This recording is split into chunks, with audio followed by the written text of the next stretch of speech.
Brilliance Audio presents the unabridged recording of What Was Rescued by Jane Bailey, performed by Napoleon Ryan and Heather Wiles.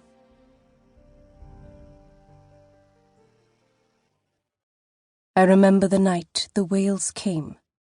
That was the first time I didn't feel her eyes upon me, and I began to feel the consolation of forgetting. They came from nowhere, the whales gliding alongside us like a friendly convoy. They gave long, satisfied sighs from their blowholes, like old men relaxing, and swam with us in the moonlight, as if they had been sent to guide us to safety. I remember the coloured flecks of light on the water, and the stars. I remember the stars. There were more of them than I'd ever seen plastering the sky like sea spray. But I didn't know that it was 8 days we were adrift. 8 days. Our mam said she thought I was dead. They had a memorial service for me in the chapel and everything. Apart from that, I couldn't remember anything much about the boat for years, except for his arms, and the sense of safety I had in them. An older boy's arms, and the smell of him. That's what I remember vividly. Damp wool, salty skin, and the musky scent of his hair roots. Mostly I cushioned my cheek on his wet shoulder, and he let me cling on. A sodden, speechless creature, fished out of the sea like a sprat. Sometimes he rubbed my feet. I don't know if anyone rubbed his. We were all drenched in our pajamas and coats. It was hard to think about anything but parched mouths and cold feet. That was what stayed with me. And then I did remember that deeply buried thing, when I saw her again, when I caught the look in her eyes. But that was over a decade later. Yes, I remember the whales and the cold feet. To this day I can think of no better feeling in all the world than the comfort of warm socks, except for those arms around me. Embarking. 1.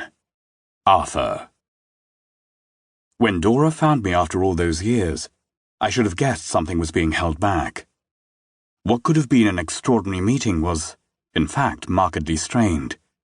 There was something going on between Pippa and Dora that I didn't know about, and when I came across them in the living room, they were clearly arguing about something in angry, urgent voices. I flattered myself that they were arguing over me.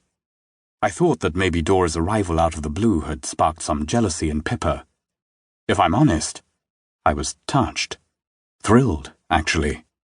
The idea that Dora might want me enough to track me down, and that Pippa, who had taken me for granted for some time, I'm afraid, should whip up such a passion to defend her claim on me, well, I can't deny it made me feel quite proud. How wrong I was. If only I'd come upon them just a little earlier, if I'd heard the true content of their heated discussion. I can't say for certain what I would have done, but lives would have been very different. Anyhow, that is not to start at the beginning. We first met in a train compartment. My brother, Philip, and I had boarded the train at Euston, and it was all very exciting because we had no idea where we were going. We knew we were bound for Canada, but the train journey itself was a complete mystery. I think it was this secrecy that added to the sense of adventure. I remember when the big brown envelope arrived to say we had been given places. We were officially forbidden from telling anyone. We weren't even allowed to tell our school friends or neighbours. My mother had been reluctant to let us go. She hadn't sent us off as evacuees like most of our friends, and had been criticised harshly for it, I think. So she felt pleased and vindicated when they all started coming home again, full of horror stories about their host families, and disgruntled at having been sent away for a phony war.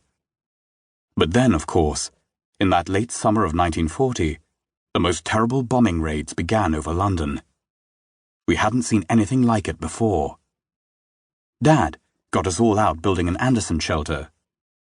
It seemed like fun at first, but it was back-breaking work. And halfway through, a boy I knew in the next street got a direct hit on his house.